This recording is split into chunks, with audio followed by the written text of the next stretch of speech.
छलकता हमरो जवनिया खाली भर दिन टीवी देखती रहती हो, कुछ काम धाम नहीं है। चल बाहर आ। हमरो जवनिया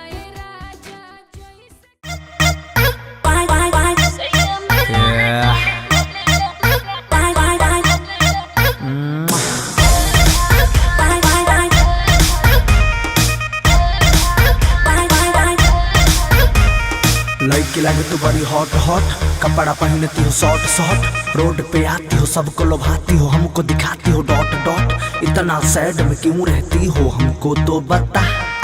सैया मिला है लड़कैया मैं क्या करूं, सैया मिला है लड़कैया मैं क्या करूं। करे नादानी जवानी न समझे, लड़े न सेज के लड़ैया मैं क्या करूं। सैया मिला है लड़कैया मैं क्या करूं, सैया मिला है लड़कैया मैं क्या करूं, सैया मिला है लड़कैया मैं क्या करूं।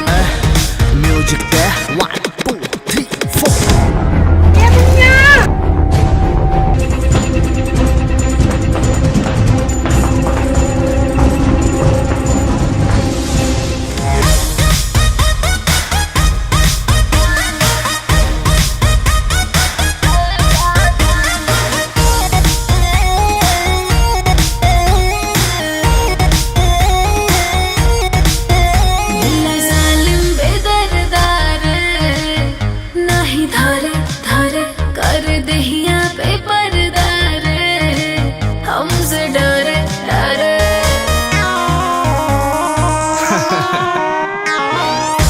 जवान तो जवानी को संभालो, जो भी भरम है वो मन से निकालो।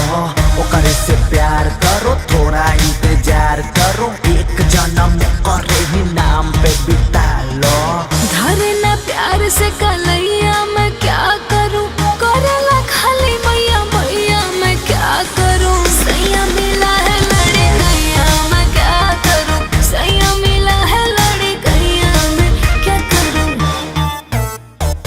सैया मिला है, सैया मिला है।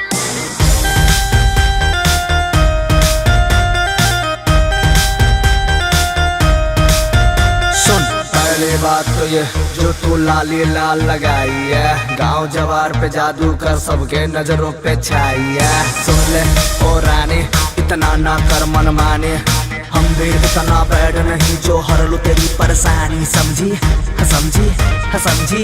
हमरा से दूरी बना ले रोजे, आवेला जब अंगड़ैया मैं क्या करूं। सैया मिला है लड़कैया मैं क्या करूं, सैया मिला है लड़कैया मैं क्या करूं, सैया मिला है लड़कैया मैं क्या करूं।